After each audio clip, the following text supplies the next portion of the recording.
Aujourd'hui, on démarre les opérations de désencombrement de la voie publique, qui est une volonté du Monsieur le Président de la République. Et que le 4 avril, lors de la fête de l'indépendance, le maire aussi avait sommé tous les occupants de la voie publique pour leur demander de prendre leurs dispositions au plus tard aujourd'hui, n'est-ce pas, pour éviter quand même qu'il y ait des casses.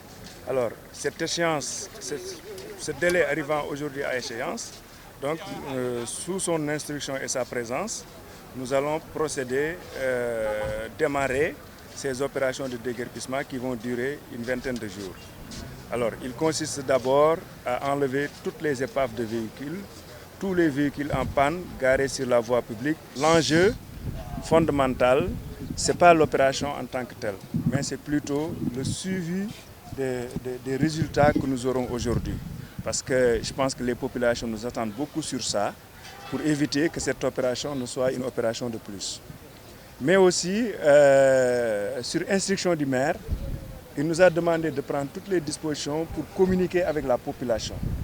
Et personnellement, avec mes équipes et même des conseils municipaux, on a envoyé les radios locales pour communiquer au maximum avec les populations pour les sensibiliser. Parce qu'en réalité, ce que nous allons faire, c'est pour eux.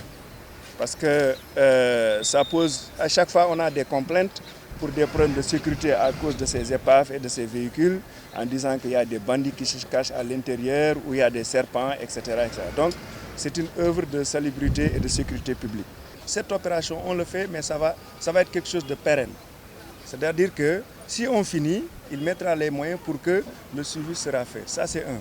L'autre composante, c'est vraiment les conseils de quartier et les délégués de quartier. C'est pourquoi, sous la présidence du préfet, on les avait invités à partager avec nous, n'est-ce pas, cette opération pour que si on finit, qu'ils jouent ce rôle d'alerte et de veille. Donc si aujourd'hui on enlève un véhicule quelque part, n'est-ce pas, et que, parce que le service technique, en tout cas les services municipaux, ne peuvent pas aller partout. Donc si on enlève les épaves et que nous, on ne peut pas aller là-bas et que les conseils de quartier veillent sur ça, on estime que quand même, avec ça, on pourrait sauvegarder le travail qu'on a réalisé.